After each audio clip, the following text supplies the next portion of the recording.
Alors, bonsoir tout le monde. Bienvenue dans le Web Journal de Radio-Québec, édition du 1er septembre 2024. On continue aujourd'hui sur les élections américaines. Ça va être pas mal ça, notre sujet principal pour les 2 prochains mois, à moins qu'il y ait quelque chose de majeur qui arrive, puisque, comme le dit tout le monde, comme le disent tous les journalistes, etc., le sort du monde est en jeu. Hein? C'est l'avenir de l'humanité. C'est comme des trucs comme le débarquement ou les grands événements mondiaux où ça change d'un côté ou de l'autre. Et là, ici, il n'y aura pas d'appel après cette élection-ci. C'est soit l'État profond meurt ou finalement, ce sont les forces patriotes qui se retirent. Est-ce qu'on a un bon son? Parce que j'avais juste, alors qu'il y avait le décompte, j'avais oublié de brancher mon micro et donc j'ai eu comme un micro-stress juste, juste avant le début du Web Journal. Donc, dites-moi si le son est correct, là, ça devrait être correct. Voilà. Donc, il y a des choses qui se placent et il y a beaucoup d'éléments de confirmation qui se sont produits cette semaine entre les 2 web journaux. Le son est très bon, 17-17. Good.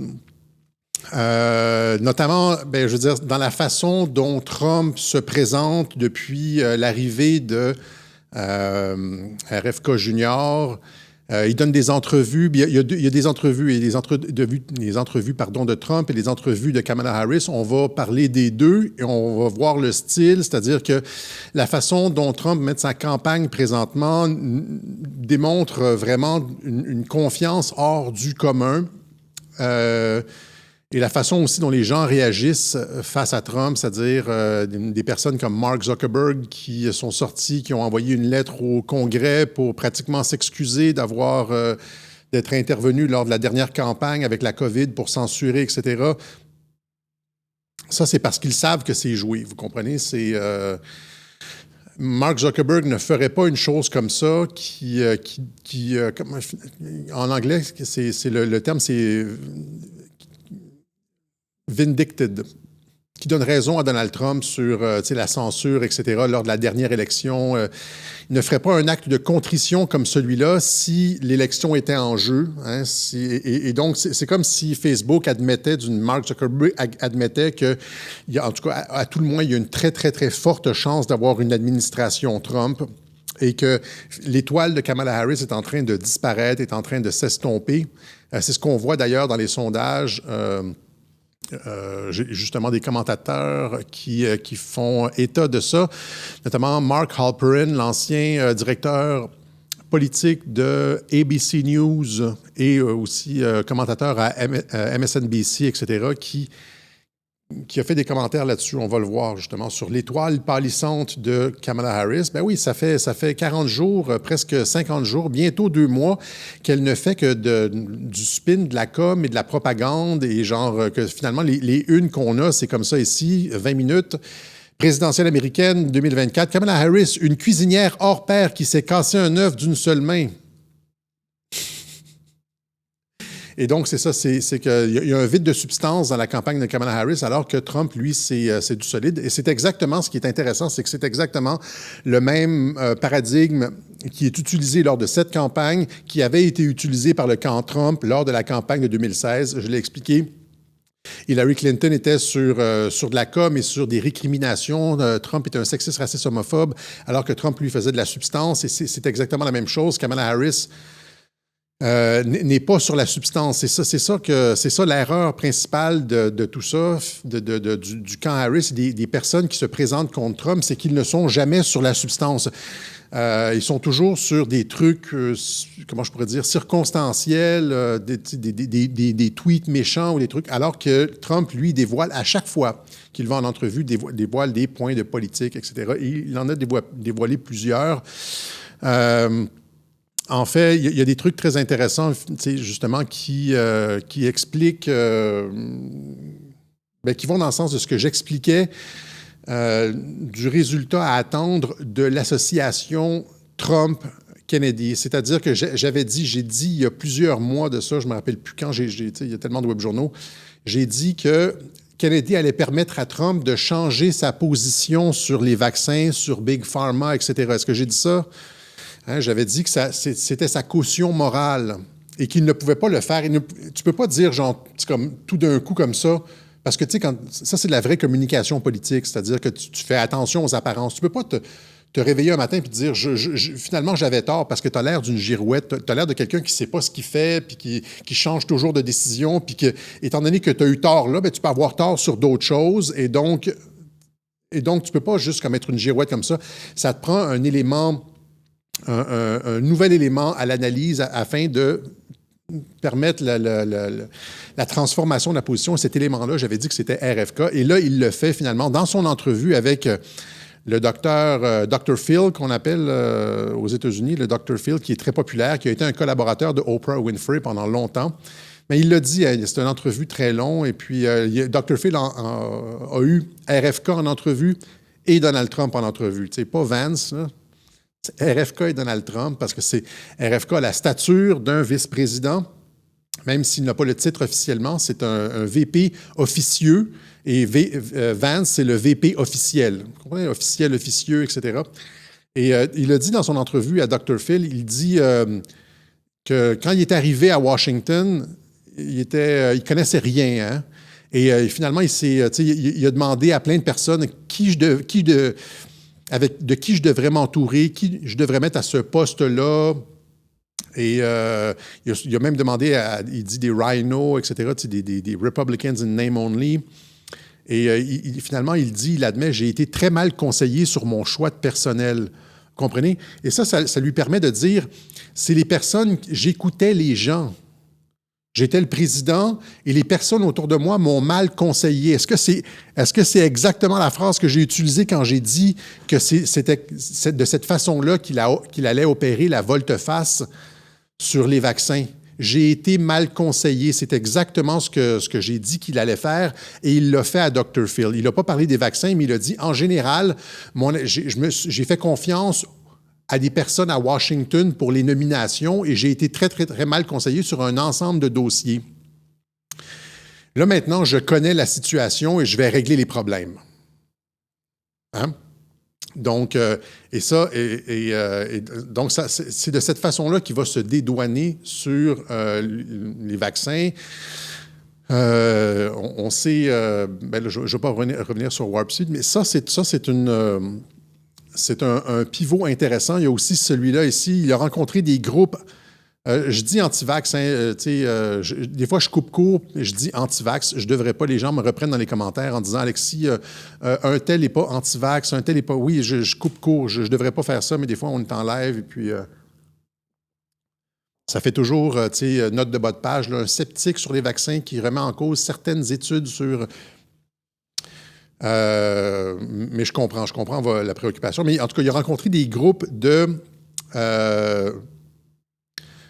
personnes de défenseurs des libertés médicales et les libertés sur la vaccination, là, Private Meetings on Vaccine and Medical Freedom.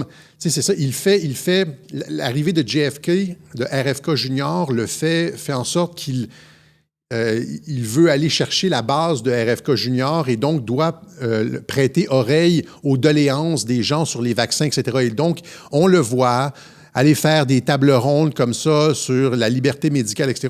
On rappellera que Trump n'a jamais imposé rien, mais vous comprenez, c'est ça. Donc, ça, c'est un élément intéressant de cette transformation, de cette volte-face, et ils vont aller beaucoup plus loin. C'est-à-dire que le fond de l'histoire de tout ça, c'est que Trump ne pouvait pas tout faire en 4 ans, mais qu'il y a une prise de conscience des problèmes liés à, l'industrie pharmaceutique, mais aussi tous les produits chimiques et les vaccins, etc. Et ça va se produire avec RFK Junior. C'est-à-dire que je prendrais juste un ensemble de dossiers. Je prendrais juste quelque chose comme ça ici. Une réponse de RFK Junior à un des tweets. Concerned Citizen dit est-ce que quelqu'un va faire quelque chose à propos des chemtrails? Et là, il y a Robert F. Kennedy Jr. qui dit We are going to stop this crime. Nous allons arrêter ce crime. Hein? C'est nous, c'est pas je, c'est nous. Et là, quand tu fais une sortie comme ça sur les chemtrails, tu peux pas faire ça sans... Quand tu fais partie d'une campagne, tu peux pas faire ça sans l'autorisation de Donald Trump, sans avoir averti la campagne, etc. Tu sais, ça ne se fait juste pas. Et donc, il y a ça, il y a aussi toute la question, notamment de, un des produits chimiques, là, c'est-à-dire, en fait, j'allais citer le titre de Claire Séverac, le complot mondial contre la santé. Et c'est exactement, RFK Junior est exactement sur la ligne de Claire Séverac, c'est-à-dire qu'aux États-Unis, il y a comme une guerre chimique contre la population. Il y a une guerre chimique contre la population et l'administration Trump-Kennedy va s'attaquer à ce problème-là. Je vous montre un extrait d'une conférence qu'il a, pas d'une conférence, mais d'une entrevue qu'il a donnée à un podcast où il parle justement du fait qu'on empoisonne une génération au complet. On est en train il y a plein de maladies, de tics et de problèmes médicaux, de problèmes de santé qui sont apparus depuis quelques années et il n'y a personne qui fait de recherche sur l'origine de ces problèmes de santé-là. Je vous montre le clip. We are mass poisoning this generation of kids. We saw this explosion of neurodevelopmental disorders. So ADD, ADHD. Donc, on est en train d'empoisonner complètement toute cette génération d'enfants. Les troubles du déficit de l'attention, les tics, les problèmes de sommeil, toutes sortes de choses comme ça. Speech delay, language. Des retards dans l'acquisition du langage. Tics, sleep disorders, Tourette syndrome, narcolepsy, ASD, autism, all these diseases that prior to 1989, we never heard of them. Right. We didn't know anybody who had them. And then all the autoimmune diseases suddenly exploded that year. Juvenile diabetes, rheumatoid arthritis, these exotic diseases like Crohn's disease and lupus. Suddenly all these kids are sick. And il explique tout d'un coup que toutes sortes de maladies explosent comme ça. Et il lit ça aussi à l'arrivée, l'explosion des cas d'autisme. Regardez ça ici, l'explosion des cas d'autisme. Donc, de 1 personne sur 10 000 dans les années 70, on passe à 1 personne sur 36. Et il se plaint qu'il n'y a personne au National Institute of Health qui a un budget de 42 milliards de dollars. Il n'y a personne qui ne se penche sur tous ces problèmes de santé chronique. Among 69-year-old men today, 1 in 10,000 has full-blown autism, non-verbal, non-toilet trained, stimming, toe walking. The EPA actually came back with a real study. And what they said in that study is that in 1989... Et donc, tout ça, donc, ça va dans le sens de ce que je disais, c'est-à-dire que tout ça doit se faire graduellement et qu'on doit graduellement éduquer le public américain. Ça ne pouvait pas se faire lors du premier mandat de Donald Trump à cause du choix des armes de l'adversaire. Ils avaient choisi la vaccination comme seul moyen, comme seule condition de sortir des confinements. Ça, c'était leur stratégie. Et il fallait jouer avec avec les armes qu'on avait, avec selon les règles de l'adversaire. Et donc, par exemple, il y a comme 70-80% des gens aux États-Unis qui croyaient au vaccin, etc. Et donc, à partir du moment quand tu as 70-80% des gens qui croient au vaccin, qui disent que les vaccins sont efficaces, etc., qu'il n'y a pas de problème, et puis qu'allons-y, le gouvernement veut notre bien, tout ça, que les compagnies font des essais et tout ça est sécuritaire, quand tu as 70-80% des gens qui pensent de cette façon-là, et tu as l'adversaire qui utilise cette naïveté de la population pour piéger une administration. Mais là, tu es obligé de jouer avec ça. Et donc, mais là, ici, étant sorti de la pandémie, là, il y a cette entreprise de sensibilisation de la population à un ensemble de problèmes. C'est pas juste les vaccins, etc. C'est ce qu'il y a dans l'eau. RFK Junior parle de l'atrazine. J'en ai parlé de l'atrazine dans le web Transpharma il y a à peu près 1 an et demi. Où est-ce que j'expliquais, j'ai parlé de l'atrazine, je disais qu'il y avait ça dans l'eau publique, c'est pas de l'eau du robinet, inquiétez-vous pas. Et que ça féminisait les gens. Alex Jones en avait parlé il y a à peu près 7-8 ans, si c'est pas plus, d'études qui montraient que l'atrazine, c'est en fait, si je ne m'abuse, l'atrazine est rejetée par les l'urine des femmes, quand les femmes prennent la pilule contraceptive, ça produit des xénoestrogènes, de l'estrogène qui est rejeté dans l'urine et finalement, ça se retrouve dans l'eau potable qui est recyclée. On est capable de filtrer l'eau beaucoup, mais l'atrazine, cette hormone-là, elle reste dans l'eau. Il y a aussi, je pense que c'est ça. Et il y a aussi des produits chimiques qu'on utilise pour l'agriculture qui produisent de l'atrazine, encore une fois, sous toute réserve. J'avais bien expliqué ça dans Transpharma, mais de toute façon, l'atrazine se retrouve, ça c'est non contestable, se retrouve dans l'eau du robinet et l'atrazine féminise les hommes. C'est d'ailleurs ce qu'on donne, je pense qu'on donne de l'atrazine pour castrer chimiquement les prédateurs sexuels. Hein. Ça induit une baisse dramatique de la testostérone. Et là, le voilà qui explique ça. Là, c'est un clip, c'est un montage avec justement Alex Jones qui, intercoupé, intercalé, qui dit, ben oui, c'est ce que je disais, genre, il y a une dizaine d'années. Mais il explique très bien. C'est-à-dire que tout le phénomène trans qu'on voit, là, il y a probablement une partie de ça qui est liée à l'eau du robinet, aux produits chimiques, à la guerre, au complot mondial contre la santé. Parce que je dis complot parce que ces études-là sont connues et personne ne fait rien avec ça. Et il n'y a pas d'études, comme le dit RFK Junior, il n'y a pas d'études qui vont là. On fait comme si non, ça n'existait pas, etc.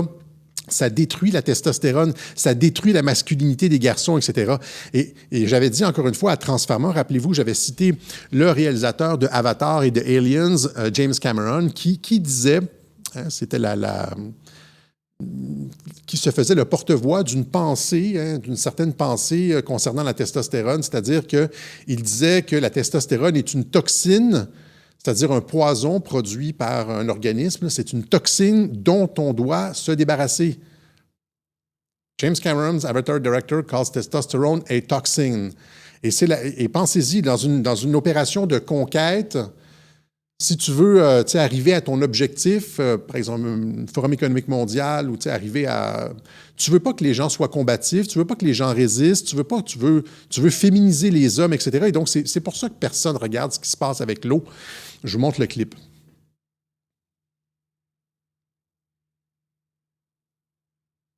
Atrazine.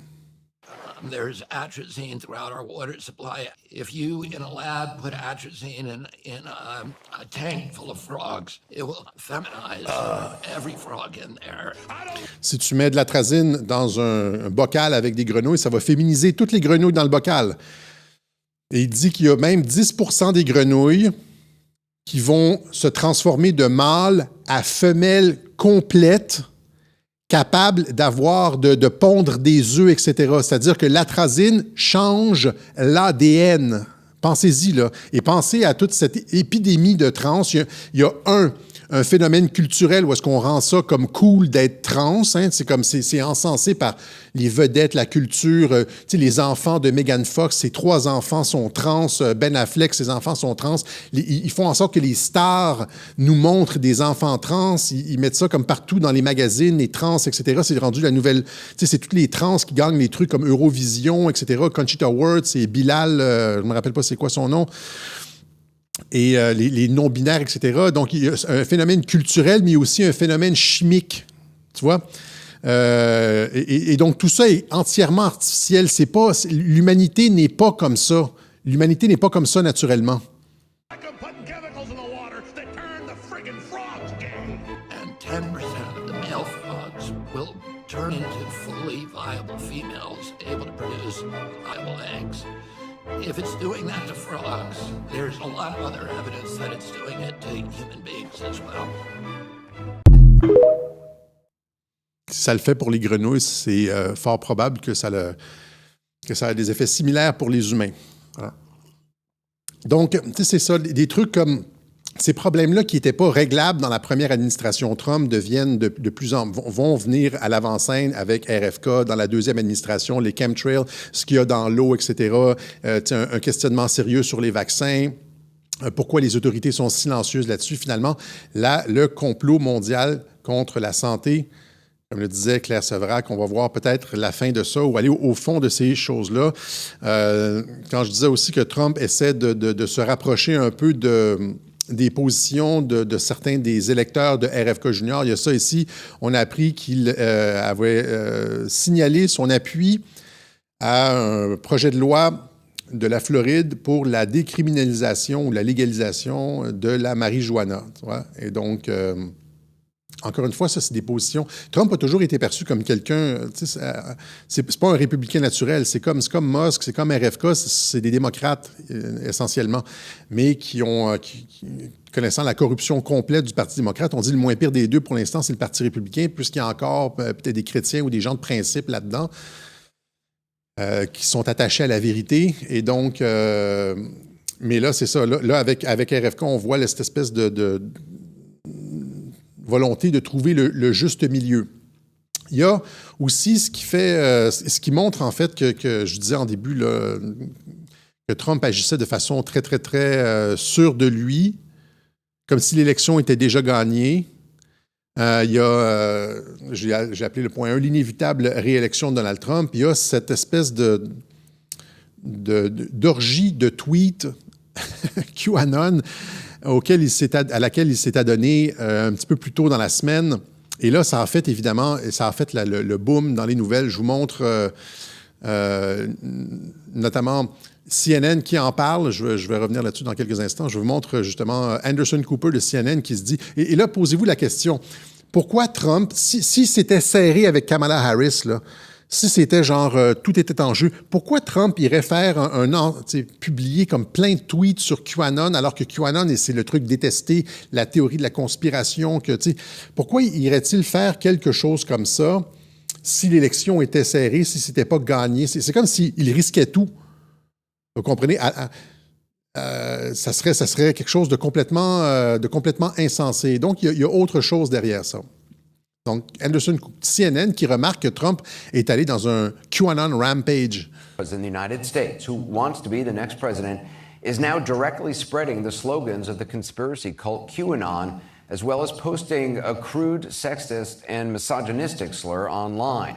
Reposting. Et donc, ça, c'est encore une fois, c'est la même chose qu'en 2016, c'est-à-dire qu'il publie des trucs sur lesquels les médias vont sauter, ils ne vont parler que de ça, alors que lui parle de réelle politique. Il y a de la substance, etc. Alors que c'est encore une fois la même stratégie qu'en 2016. Ils mordent à des tweets. Ils ne font que de parler de tweets, alors que lui est sur la substance et les Américains écoutent. Il dit, dans les entrevues, il dit « Je vais régler la frontière, je vais faire ci, je vais faire ça ».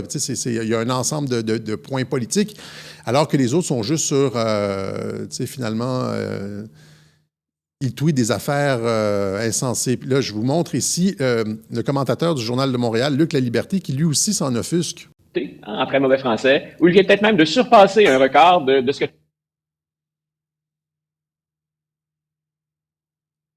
Il a trouvé le moyen de mettre en évidence et de vanter les théories du complot de QAnon. J'avais presque oublié ce qu'était QAnon. On était comme passé à autre chose. Hein? Quand Trump est arrivé sur la scène politique aux États-Unis, on avait beaucoup parlé de QAnon, on avait expliqué le phénomène, comment ça fonctionne, comment on relayait l'information ou la désinformation. Hier, il ramène ça sur le tapis. Je vois pas en quoi ça l'aide pour 2024. Il a trouvé le moyen de manière fort peu élégante. Voilà, il ramène ça sur le tapis. Et donc, pourquoi ça l'aide? Pourquoi ça l'aide? Ça ne peut pas... Vous comprenez? C'est-à-dire que l'élection est pratiquement assurée. S'il est aussi certain que ça et il y va de façon aussi forte, de sorte que ça ébranle les médias, c'est que l'élection est pratiquement assurée. Et on va voir tout à l'heure avec Kamala Harris que c'est comme je disais finalement, qu'il contrôle l'ensemble du spectre politique, sauf l'arrivée potentielle de Michelle Obama. Il contrôle présentement l'ensemble du spectre politique, comme je le disais la semaine dernière avec Kamala Harris, qui semblait, c'était comme pratiquement, allons-y tout de suite, là, c'était pratiquement impossible que Kamala Harris soit aussi mauvaise que ça, qu'elle ait choisi un communiste, qui a menti sur son service militaire, quelqu'un d'encore plus à gauche qu'elle. C'est une série d'erreurs, et on va parler de son entrevue, mais c'est une série d'erreurs qui sont impossibles dans une campagne présidentielle aux États-Unis, surtout une campagne présidentielle aussi importante que celle-là. Elle fait aussi la même erreur que elle recrée, en fait, l'erreur de Joe Biden de ne pas donner des entrevues, de se cacher. Tout le monde disait ça de Joe Biden, il se cache, il ne donne pas d'entrevue, il finit tôt ses journées, on ne le voit pas. Puis elle arrive, puis elle fait exactement ça. Donc, elle continue ce qui était objet de critique pour Joe Biden. Et là, il y a plus que ça. C'est dans une entrevue, dans une entrevue, elle dit, pensez-y correctement, c'est pour ça que je la mets ici, là, Kamala sous contrôle patriote, c'est exactement, comme je disais ici, dans Full Spectrum Dominance. Hein, je disais que tant Trump que Joe Biden que RFK Jr. étaient tous sur la même ligne, que Trump contrôlait l'ensemble du spectre politique, et c'est la même chose avec Kamala Harris, c'est-à-dire qu'elle est tellement mauvaise qu'elle ne peut pas avoir été, elle ne peut pas être un outil du camp adverse. C'est nécessairement un outil du camp Trump. Et c'est comme en 2020. Là, je prends un peu les devants, là, mais rappelez-vous, en 2020, Joe Biden était tellement mauvais que j'ai dit que l'objectif, c'était de le remplacer à la dernière minute, comme ils ont fait là, de le remplacer à la dernière minute et de mettre Michelle Obama, de pouvoir nommer quelqu'un à la dernière minute. Et là, est-ce que c'est la même chose avec Kamala Harris? Est-ce que c'est que elle est censée juste réchauffer la place pour quelqu'un? Et là, alors que son étoile commence à pâlir, des discussions commencent à sortir en disant il va peut-être falloir la remplacer, etc. Et est-ce qu'elle est juste là pour garder la place encore quelques semaines pour Michelle Obama? Et finalement, est-ce que le même phénomène qu'en 2020 va se passer, c'est-à-dire que, rappelez-vous ce que j'ai dit en 2020, quand j'expliquais pourquoi Michel, finalement, ne s'était pas passé, j'avais dit que Trump avait, avec son histoire de « j'ai attrapé la COVID au début du mois d'octobre », et 48 heures plus tard, était revenu sur ses pattes en disant « Oh, on guérit très rapidement de la COVID. J'ai pris toutes sortes de médicaments, du Régénéron, etc. Ça a été super. » Et donc, ils ont coupé, il avait enlevé la possibilité au camp adverse de retirer Joe Biden à la dernière minute. Est-ce que il avait donc, rappelez-vous l'expression que j'avais utilisée, tu sais, comme tu charges et tu es censé, comme les jeux de chicken, là, tu es censé tourner le volant à la dernière minute pour éviter l'impact. Eh bien, c'est comme si Trump avait gardé la main de Joe Biden sur le volant et avait traversé la ligne d'arrivée à l'élection. Est-ce que c'est la même chose qui va se produire avec Kamala Harris? C'est-à-dire que lorsque on lui a donné la coronation, lorsqu'on l'a couronné, il y a presque 2 mois maintenant, il y a 1 mois et demi. Est-ce que l'entente, c'était qu'elle réchauffe la place quelque temps, comme 2 mois avant l'arrivée de Michel, qui ne peut pas faire campagne très, très, très longtemps. Il faut qu'elle arrive. Ce que Michel souhaite, finalement, ce que j'ai expliqué, c'est ça. Hein, c'est exactement ce que Kamala a eu. Kamala a eu un espèce de moment, une montée dans les sondages, et là, on voit ça s'estomper. C'est-à-dire que étant donné qu'il n'y a pas de substance, sur la durée, ces choses-là s'estompent. Et c'est ça que j'ai dit pour Michelle Obama. Finalement, je disais qu'elle ne pouvait pas survivre une longue campagne et il fallait qu'elle se présente comme à la fin pour avoir justement cette espèce de hausse artificielle dans les sondages sans avoir à redescendre après les critiques. Donc, est-ce que Kamala est là pour garder la place de Michelle Obama afin que Michel puisse arriver à la fin et de n'avoir qu'une montée jusqu'à l'élection. Tu sais, 1 mois avant l'élection, là, c'est comme tu as juste une montée dans les sondages. Tu peux faire dire aux sondages ce que tu veux. Les critiques, on ne les entend pas. Tout le monde est content. Et puis, mais le truc ici, c'est parce que j'arrive à mon point, c'est un long détour, c'est que finalement, Kamala est contrôlée par les patriotes. Et donc, finalement, est-ce que, on lui a donné la coronation, on l'a couronné, on lui a donné la nomination en disant l'entente, c'était tu y vas pour 2 mois et après tu te retires. Mais finalement, est-ce que Trump va la conserver en place jusqu'à la fin, comme il l'a fait avec Joe Biden? Est-ce que c'est exactement la même chose qu'en 2020 qui va se passer? Je ne sais pas, c'est peut-être un peu compliqué. Là. Joe Biden était censé se retirer et finalement, il a passé tout droit, il a passé le fil d'arrivée et il est devenu le président. Est-ce que Kamala était censée se retirer et finalement, il va se passer le même phénomène, c'est-à-dire qu'on va l'amener jusqu'à l'élection? On va le savoir dans les prochains mois. Mais elle dit justement, elle a fait une déclaration que beaucoup de personnes ont relevée sur Internet. Elle dit « Je suis allé 17 fois en Géorgie. On me dit que je suis allé 17 fois en Géorgie. » Et là, c'est le clin d'œil, comme tous les 17 partout, c'est le clin d'œil qui me fait penser que Kamala est sur le spectre de la domination trumpienne the reality of it in 4 years of being vice president, I'll tell you, one of the aspects to your point is traveling the country extensively. I mean, I'm here in Georgia, I think somebody told me 17 times since I've been vice president in Georgia alone. I believe it is important to build consensus. J'ai été en Georgie 17 fois. Là, pensez-vous, là, pensez... pourquoi, c'est quoi le besoin de souligner ça en ligne que je suis allé en Georgie 17 fois? Qui garde un registre de ça et en quoi ça serait bon de... elle dit que c'est quelqu'un qui lui a dit ça. Qui a noté que tu es allé en Georgie 17 fois? Est-ce que vous avez déjà entendu un candidat dire « je suis allé en Arkansas 6 fois » ou « c'est la 13e fois que je viens dans l'État de New York » ou non, hein? On ne se rappelle pas, il n'y a personne qui calcule ça. Moi, je ne calcule pas les fois où est-ce que je suis allé à Toronto ou à Québec.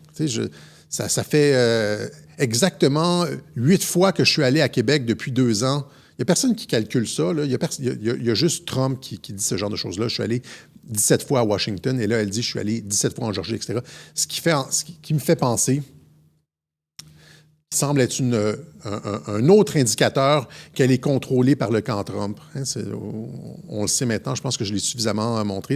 Pour les personnes qui viennent d'arriver, c'est peut-être un petit peu c'est difficile de comprendre, mais ce sont des clins d'œil comme ça. Et tout seul, encore une fois, ça sèmerait le doute, mais joint à tout ce que j'ai expliqué la semaine dernière, c'est-à-dire qu'elle choisit quelqu'un de tellement facilement critiquable comme vice-président, encore plus à gauche qu'elle, qui ne lui fera gagner aucun vote. Hein. Tout ça semble aller dans le sens de Kamala sous contrôle patriote. Voilà. Maintenant, elle s'est assise pour une entrevue. Et encore une fois, c'est un échec lamentable juste au niveau de la perception. Regardez quand Trump donne des entrevues, là. Regardez comment il est. Quand il donne des entrevues, c'est comme ça. Face à face, il a l'air présidentiel, il parle avec ses mains comme ça, il regarde directement la personne en face. Or, Kamala, c'est pas ça du tout. Kamala a choisi de s'asseoir derrière une table.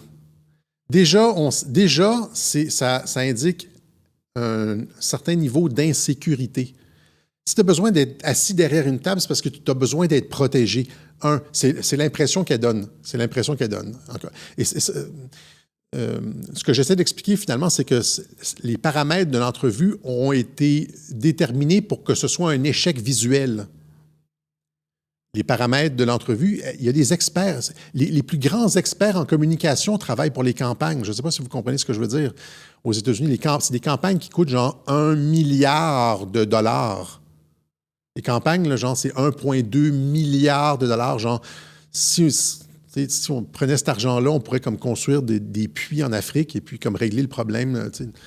C'est des campagnes. Et qui gagne cet argent-là, c'est toute la question de la communication. C'est des gigantesques agences de com, la publicité, etc. Bon, les pancartes un peu, là, mais vous comprenez ce que je veux dire? On loue des salles, mais la majeure partie du butin va aux agences de com qui vont, comme je le disais la dernière fois, vous conseiller sur la couleur de ce que vous portez, etc. Et là, regardez, elle est habillée en terne.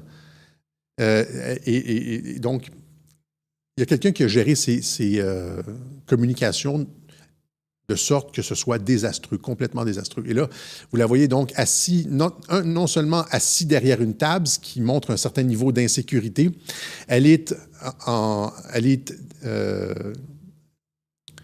comment je pourrais dire, entre les deux, entre Tim Kaine et Tim Walz et Dana Bash. Elle a l'air toute petite et elle a demandé à ce que son VP soit assis à côté d'elle. Vous comprenez? C'est-à-dire que Trump fait des entrevues one-on-one. C'est comme ça, il parle de façon très, très directe. Et elle est comme en retrait. Elle est derrière une table. Elle a un chaperon qui vient afin de... Et tout le monde le remarque, ça, afin de diviser par 2 le temps de réponse. C'est-à-dire que sur une entrevue d'1 heure, ça va être une demi-heure elle ou 40 minutes elle, puis 20 minutes son VP. C'est-à-dire que c'est une façon de diluer tout ça, mais ça paraît. Et là, tous les memes sur Internet se font aller, tu vois. Emotional support, tu vois. C'est le support émotif de Kamala. Elle a besoin d'avoir un homme à côté d'elle. C'est pas juste moi qui le dis. Hein, notamment Bill Maher, dont je parlais la dernière fois. Maher qui disait genre que ça avait l'air d'un père qui arrivait à la cérémonie de mariage avec sa fille. Comme le père qui donne sa fille en mariage, ou comme le chaperon, c'est réellement ça, comme quelqu'un qui supervise l'opération. Et donc, ça lui donne une image de faiblesse. Why put her out there? It looked like when your dad goes with the young woman to help buy a car, you know, when dad comes along. I mean, why?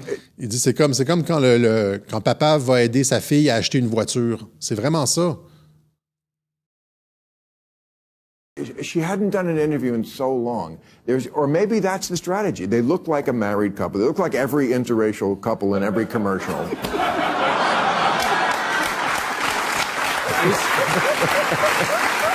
Maybe that's no, but they messed it up because they didn't do the optics right because she looked like she was only 2 feet tall and he was up front looking like Frosty the Snowman. So it kind of failed, but I see what they were going for. C'est un échec selon eux. Et aussi, sur les paris politiques, elle a perdu beaucoup de points. Betting markets, aux États-Unis, il y a des paris politiques, c'est-à-dire on peut parier sur des courses de chevaux, mais on peut aussi parier sur la politique. Et là, ici, les paris politiques ont laissé tomber Kamala après son entrevue CNN. Ben oui, c'est-à-dire que c'est pas tant ce qu'elle dit. Elle peut s'en sortir, mais il y a des personnes qui ont remarqué qu'elle regardait à terre, qu'elle regardait partout, qu'elle n'était pas directe, elle était évasive, etc. Mais c'est pas ça. Je veux pas être trop partisan là-dessus. Ce contre quoi j'en ai, ce que j'essaie d'expliquer, c'est que le format lui-même est un format perdant. Et elle aurait pu être très, très, très, très, très bonne, mais derrière une table, avec son père à côté qui vient l'aider à acheter une voiture, le format lui-même est mauvais. Donc, les personnes qui ont déterminé le format de Kamala Harris, ce sont des gens qui travaillent essentiellement contre le Parti démocrate. C'est pas... Et donc, mettez ça avec le 17 et avec tout ce qu'elle fait. Elle fait erreur sur erreur et sur erreur, etc., etc. Et là, il y a ici l'ancien journaliste, directeur politique de MSNBC, Mark Halperin, qui disait dans un podcast, il dit des choses très intéressantes. Il dit, il explique justement la fin de son aura d'invincibilité. Et il se dit aussi, il y a des réflexions intéressantes, je le mettrai sur Telegram, là, il dit... pourquoi ceux qui savaient, parce que tout le monde savait, avant que Joe Biden se retire, tout le monde savait que Kamala Harris n'était pas bonne puis qu'elle ne pouvait pas battre Donald Trump, qu'elle est basse dans les sondages, qu'elle n'est pas aimée, tout le monde sait ça. Et donc, pourquoi ils l'ont adoubée? Pourquoi ils lui ont donné la nomination si tout le monde savait qu'elle n'était pas bonne?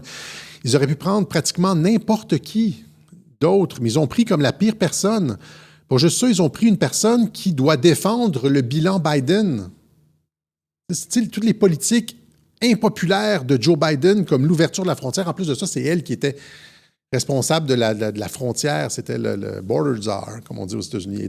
Et ça, c'est une mesure très, très, très... Le problème de la frontière, c'est une mesure... le problème de la frontière, c'est très, très, très important pour les Américains. Et le fait que ce ne soit pas réglé, ça monte très haut dans la liste, la sécurité à la frontière, et c'est elle qui est responsable. Et Trump le joue dans les entrevues. Il dit genre, elle a laissé la frontière ouverte, les crimes, c'est à cause de elle, telle personne est morte à cause de Kamala Harris, etc. Ils ont pris pratiquement la pire personne. Et donc, pourquoi ceux qui savaient qu'elle ne pouvait pas battre Donald Trump l'ont prise il y a un mois? Est-ce que c'est parce que, justement, sachant qu'il allait avoir un effet de gonflement et de retombée, qu'il allait pouvoir éventuellement avoir un deuxième changement? Joe Biden est sorti trop tôt. Et là, il fallait faire le trait d'union, il fallait quelqu'un pour réchauffer la place. Les gens savaient que Kamala Harris ne pouvait pas battre Donald Trump, qu'elle allait monter, qu'elle n'allait pas avoir de substance. Elle n'a pas fait d'entrevue. Quand elle fait une entrevue, les paramètres de l'entrevue sont désastreux. Et elle redescend. Il dit ça. Il dit aussi, pourquoi choisir quelqu'un qui porte le poids de toutes les politiques impopulaires de l'administration Biden? N'importe qui d'autre aurait apporté un vent de renouveau, un vent de fraîcheur. Et aussi, dans les sondages publics, il dit dans les sondages publics et privés que les gens regardent, là, que lui a obtenu et dont les gens sont au courant, les chiffres réels montrent qu'elle n'est pas en avance, contrairement à ce qu'on dit. C'est exactement ce que d'autres, comme Rasmussen, avaient dit. Donc, c'est C'est une espèce de buzz artificiel. Je vous montre une partie de son clip, juste la fin où est-ce qu'il dit finalement qu'à la mi-septembre, dans 2 semaines, dans 2-3 semaines, elle va se retrouver exactement au même endroit que Joe Biden juste avant qu'il démissionne. So this election right now, people say will be close, and it might be.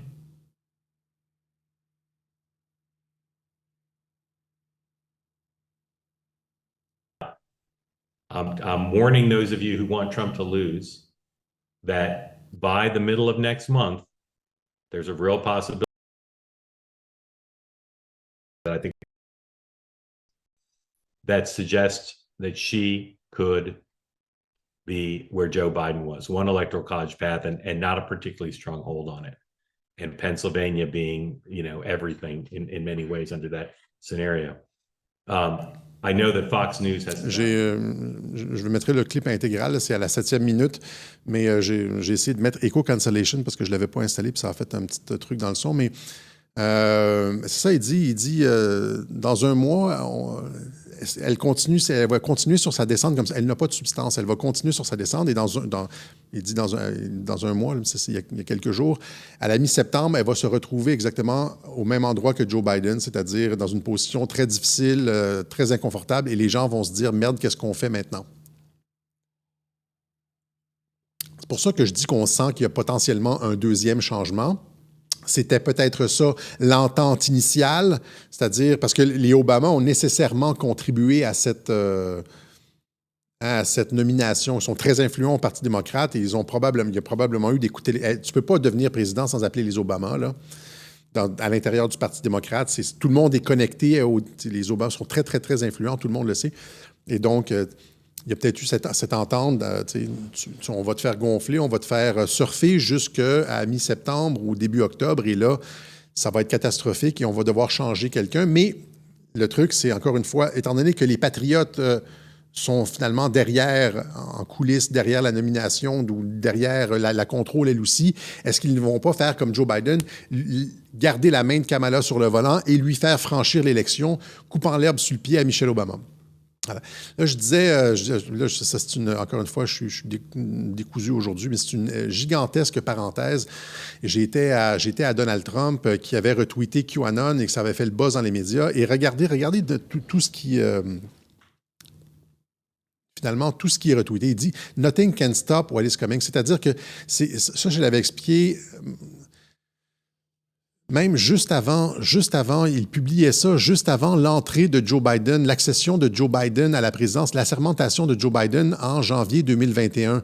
Rappelez-vous, c'était la pièce de violon « Nothing can stop what is coming ». Et depuis ce temps-là, il y a une espèce une logique mécanique à tout ce qui se passe. Et là, il se permet de tweeter ces choses-là. Et là, pensez encore une fois à ceux qui critiquent ça, QAnon, etc. Pourquoi Trump, en pleine campagne, voudrait s'associer à QAnon? Hein? C'est tous les trucs, nothing can stop what is coming, nothing can stop what is coming, c'est Q, ça vient de Q. Nothing can stop what is coming. Ça, c'est tous des tweets. En une seule journée, Trump a retweeté quelque chose comme 7 ou 8 images sur Truth Social avec des phrases de QAnon. Et là, regardez ce qu'il dit. Encore une fois, regardez, c'est important parce que c'est pas juste genre Trump a retweeté du QAnon, c'est quoi le contenu?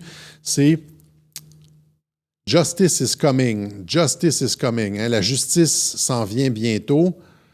Hein? Vous avez ici coup d'État. Est-ce qu'on pointe encore du doigt les hauts échelons de l'administration Obama? Vous avez ici comment réparer le système en mettant tous ces gens-là en prison. Joe Biden, Nancy Pelosi, Kamala Harris, Bill Gates, Fauci. Là, maintenant, on voit Bill Gates et Fauci fait partie du lot. C'est peut-être l'arrivée de RFK Jr. qui joue sur le choix des prisonniers. Quelqu'un ici dit dans le chat, c'est pour moi, je pourrais dire leur faire perdre les nerfs. Oui, c'est vrai, c'est ça aussi, c'est une autre stratégie.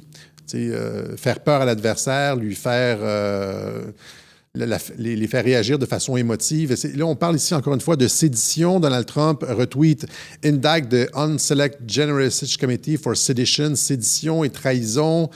Hein? Toutes les routes mènent vers Obama. retweeter, si vous voulez, des tribunaux militaires publics, Public Military Tribunals. Pourquoi Trump retweeterait ça? Si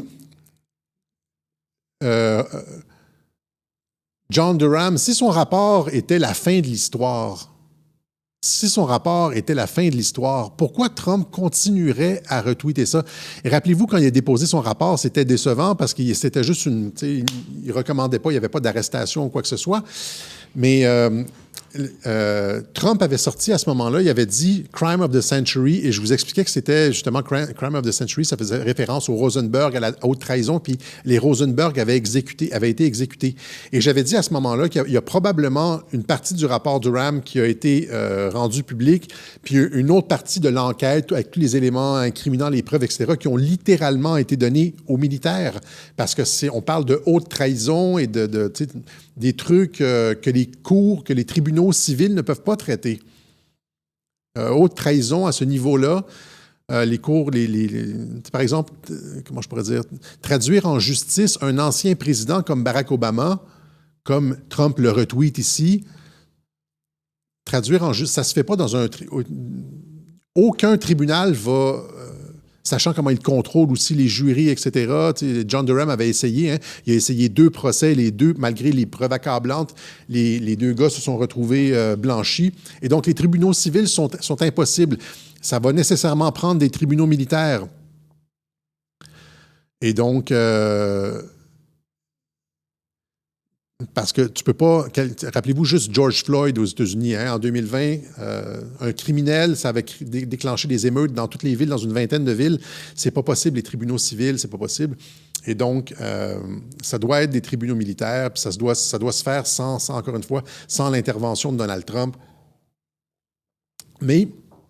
c'est pour ça que Durham n'utilise pas la voie des tribunaux civils et qu'il a fort probablement donné tout ça aux militaires, à la justice militaire, et c'est pour ça que Trump retweet ça ici, « Do you want military tribunals ?» et aussi la raison pour laquelle il y a eu, rappelez-vous, cet échange entre Lindsey Graham et le futur juge à la Cour suprême, Brett Kavanaugh, l'échange à l'intérieur duquel Lindsey Graham questionnait Kavanaugh en lui demandant « Est-ce que vous êtes au courant des spécificités du droit et de la Constitution sur la haute trahison et la possibilité de juger des civils par des tribunaux militaires en cas comme des agents étrangers, comme des ennemis de l'État, comme des combattants étrangers, s'ils ont trahi les États-Unis? » Et Brett Kavanaugh disait « Oui, je suis au courant de tout ça. » Donc ça, il n'y avait aucune raison de sortir ça.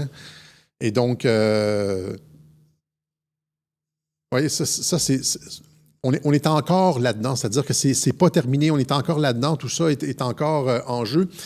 Et c'est probablement la raison aussi pour laquelle Trump a gardé toutes ses cartes et c'est la raison pour laquelle tous les médias sont déjà braqués en disant il va agir comme un dictateur, etc. Oui, il va le faire, sauf que c'est l'armée qui va s'en charger, c'est pas lui. Il va avoir les mains propres et toutes les preuves vont être montrées. Qu'est-ce que les médias vont dire devant des courriels de Barack Obama ou des trucs, des témoignages. Quand Hillary Clinton va témoigner contre Barack, les médias ne pourront rien faire. C'est-à-dire qu'ils peuvent l'accuser autant qu'ils veulent d'être un dictateur, etc. Mais quand les preuves tangibles vont sortir, ça aura la force ça ne pourra pas être arrêté. C'est pour ça qu'on dit « Nothing can stop what is coming ». Attends, je voulais juste montrer 2 clips intéressants, justement. Un clip où on voit... C'est pour tout ça, c'est encore une fois sur la question de la tentative d'assassinat de Donald Trump. Il s'est rendu au cimetière de Arlington la semaine dernière pour les 13 Marines qui sont supposés morts lors du retrait américain en Afghanistan. Et on a pu voir son oreille il était là, donc on a pris la photo sur l'oreille. Et ça, c'est 1 mois après, c'est 1 mois et demi après la prétendue tentative d'assassinat. Et là, ceux qui disaient « Ah, Trump, c'est une coïncidence incroyable. Il a été chanceux comme ça se peut pas. Une intervention divine, etc. » Regardez l'oreille de Donald Trump. Regardez l'oreille de Donald Trump. Il n'y a même pas une égratignure. Il n'y a même pas il était censé manquer un bout de 2 cm. C'est ça qu'il disait. La version officielle, c'était qu'il manquait 2 cm. Il y avait comme un 2 cm qui avait été arraché. Je vous montre la vidéo, justement, d'un gars qui s'interroge là-dessus, un gars sur TikTok qui s'interroge. Did you see Trump's picture from Arlington? Not where he was standing on the graves, the other thing. Here it is, just from the other day. Look at that. Look at that perfect ear. Absolutely no damage. This was apparently shot. Remember? 2 centimeter chunk missing. That's what they said. Est-ce que ça renforce l'analyse de Radio-Québec, finalement? Et là, il y a 2 semaines, je me rappelle, j'ai vu un clip où est-ce que les journalistes demandaient comment ça... vous semblez avoir plus rien à l'oreille, puis il a dit genre, je guéris très rapidement. Je guéris très rapidement. Moi, j'ai eu une opération, vous vous rappelez ça? Regardez, juste regardez ça ici.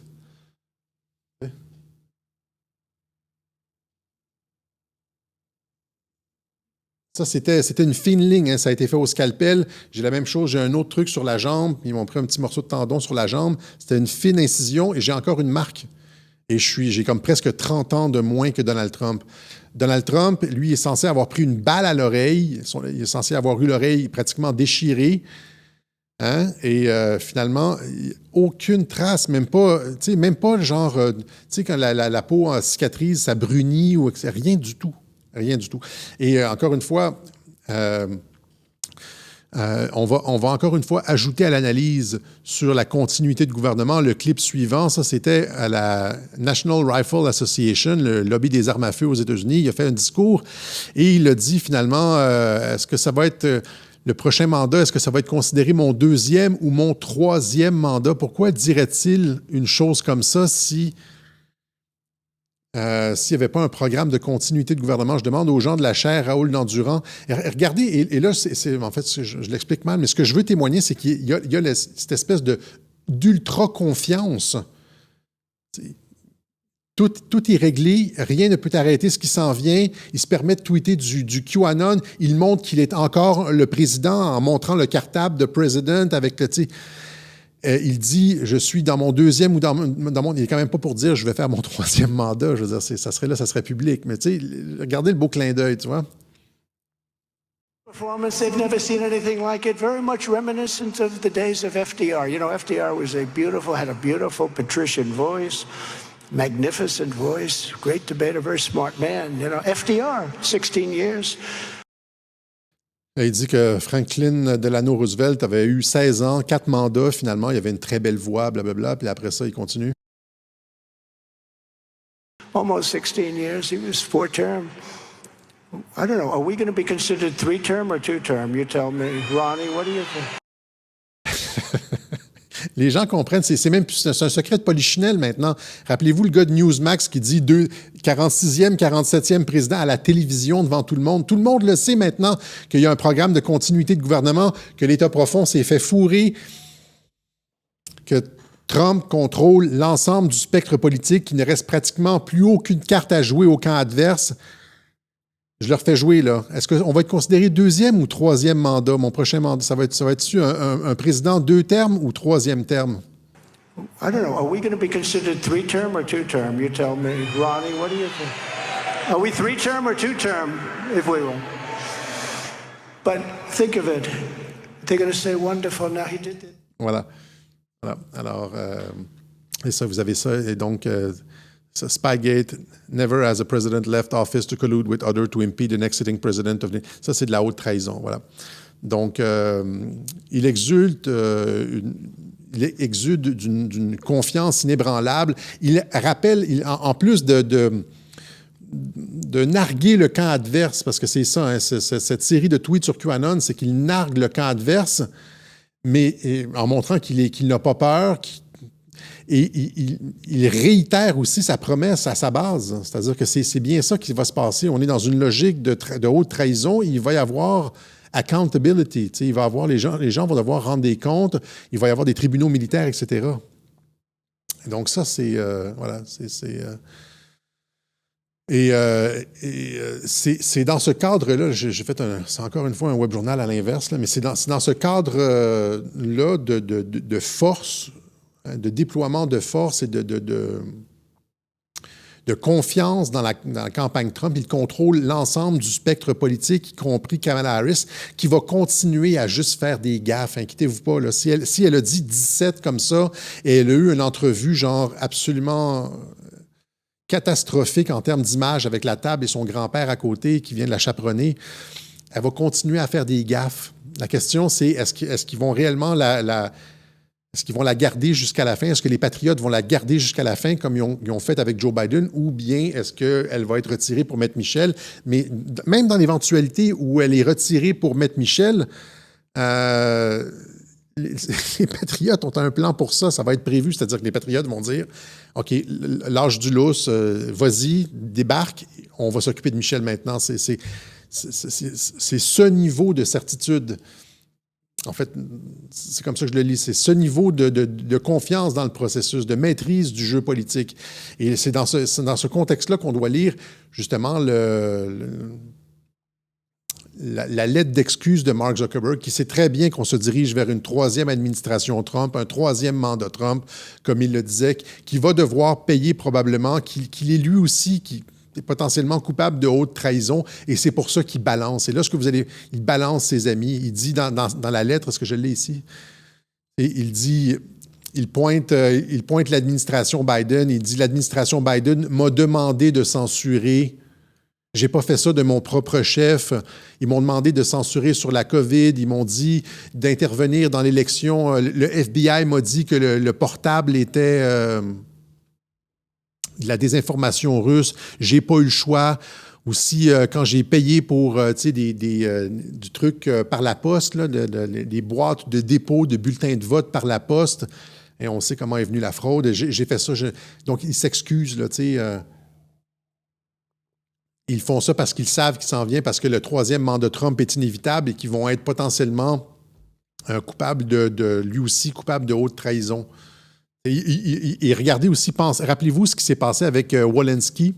C'est pas Walensky, c'est la directrice de YouTube. Là. Comment elle s'appelle? Là? Elle est décédée. Là. YouTube, CEO. Je me rappelle les noms. Non. Comment elle s'appelle, elle? Asti. Wojcicki. Ouais. Elle est décédée le mois dernier. Son fils était décédé. Je ne sais pas si j'en ai parlé dans les webjournaux. Je ne me rappelle plus des fois de ce dont je parle dans les webjournaux. En tout cas, c'était sur une de mes planches, fort probablement. Et, tu sais, ça ici, je pense que j'en ai pas parlé parce que moi, je pense que... Je ne vais pas aller là. Il faudrait que je fasse une démonstration. Mais il y a c'est pas anodin. Cette mort-là n'est pas anodine et ça a probablement, cette mort-là et la mort de son fils auparavant, et rappelez-vous la mort aussi du cuisinier des Obama, la mort de Wojcicki a probablement fait réfléchir Zuckerberg.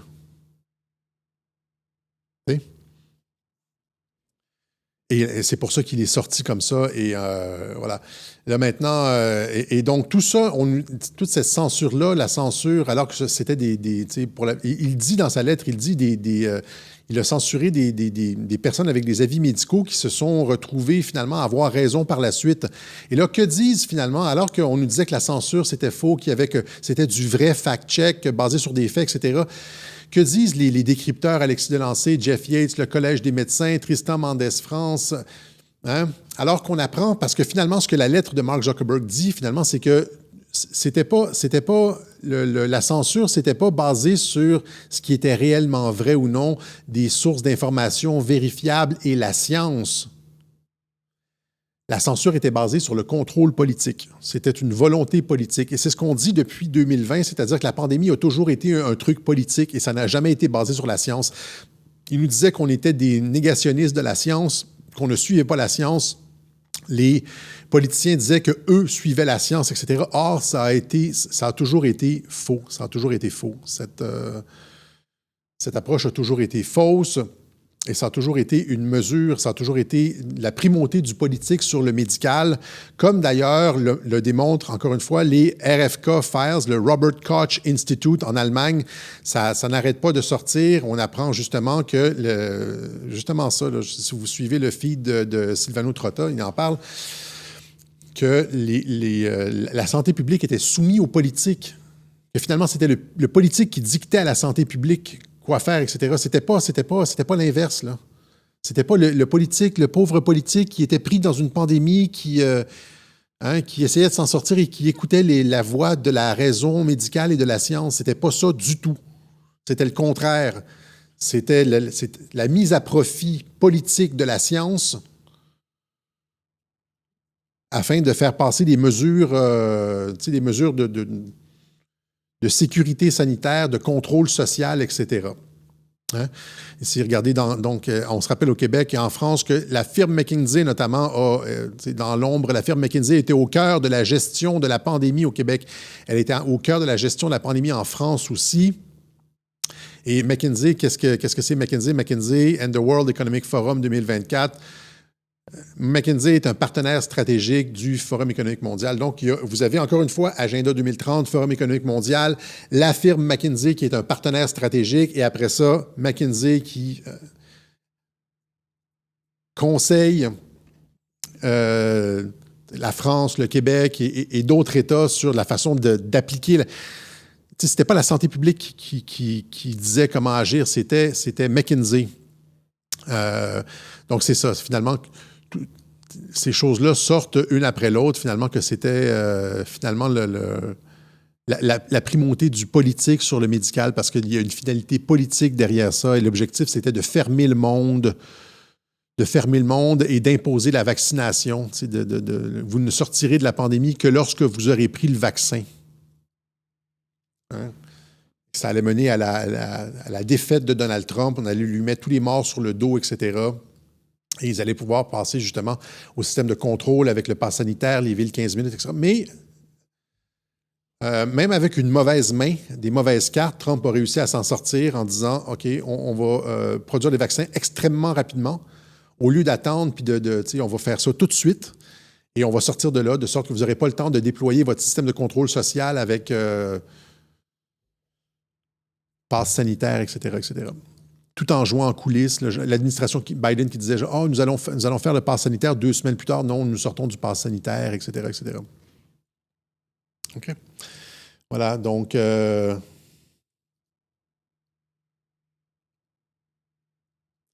pense que c'est pas mal ce que j'avais aujourd'hui. Faux sondage sur Kamala Harris. Voilà, je pense qu'on va laisser ça là aujourd'hui. Le RICAD, c'est un court web journal. Mark Halperin, 3e mandat. Voilà. OK.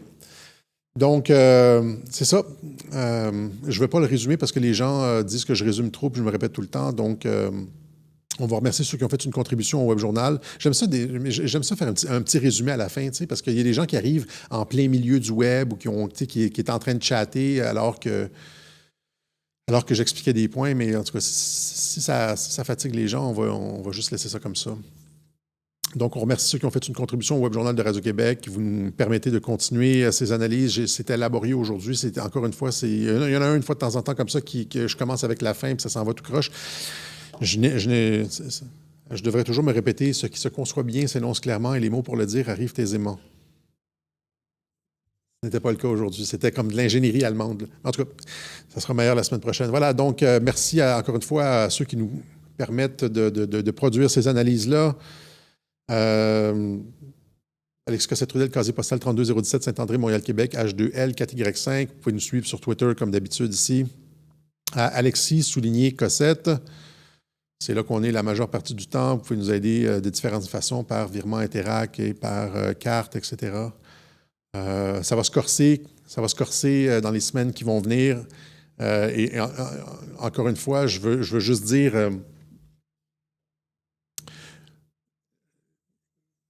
Pensez à la signification de cette envolée de tweets de Trump au sujet de QAnon et des tribunaux militaires, et que tout ça est inarrêtable. S'il vous dit la vérité en pleine face, là, c'est-à-dire il contrôle l'ensemble du spectre politique, fausse tentative d'assassinat, Kamala Harris est contrôlée. Qu'est-ce qui reste au camp adverse? Là? Soyez pas craintifs. Là. Il ne ferait jamais ça si ce n'était pas tout coulé d'avance. Et comme la plupart des choses, je vais terminer là-dessus en disant que Trump, c'est pas quelqu'un qui joue, c'est pas un gambler, c'est pas quelqu'un qui fait des paris. C'est quelqu'un qui, je l'ai répété à plusieurs reprises, annonce toujours des choses alors qu'elles sont complètement ficelées. Quand Trump est allé à l'ONU en disant le mondialisme est terminé, l'ère des patriotes, on revient à l'ère des patriotes, etc. Quand il a dit que le mondialisme était terminé à l'ONU, il a dit la même chose à Davos, c'était que c'était déjà ficelé. C'était déjà ficelé avec Xi, avec Poutine, etc., que le monde de demain avait déjà été conçu, et qu'il s'était entendu, etc., puis qu'il fallait juste par exemple, le réseau Epstein avait été démantelé ou était sur le point de l'être, etc., que tout avait été réglé, conçu, pensé, etc. Et c'est après que les choses soient déjà toutes opérées, actées, qu'il va faire l'annonce. Et ce que je vois ici, c'est qu'il a ce même genre de confiance-là dans cette élection-là. C'est acté, c'est déjà joué, etc. Il n'y a rien à craindre. Toutes les contre-offensives du camp adverse ont été pensées et voilà. On remarquera aussi, on fera remarquer que le 15 septembre, il y a une conférence sur l'ingénierie sociale et instrumentalisation de la peur en Occident avec Piero San Giorgio, Lucien Cerise, un de mes préférés, Lucien Cerise, Jérôme Blanchet-Gravel, Sylvain Laforêt et Julie Lévesque. Vous pouvez trouver les informations à productionfq.com. Productionfq.com. C'est à Boucherville. Je vais peut-être aller faire un tour. Voilà. OK. Alors, désolé pour ce web journal laborieux, mais vous voulez pas que je m'excuse non plus. Fait que je ne peux pas me répéter puis je ne peux pas m'excuser. Fait qu'on va on va terminer ça là. Allez. Peut-être cette semaine, je vais faire le truc avec Salim Laibi, probablement cette semaine, ma réplique en 10-12 minutes.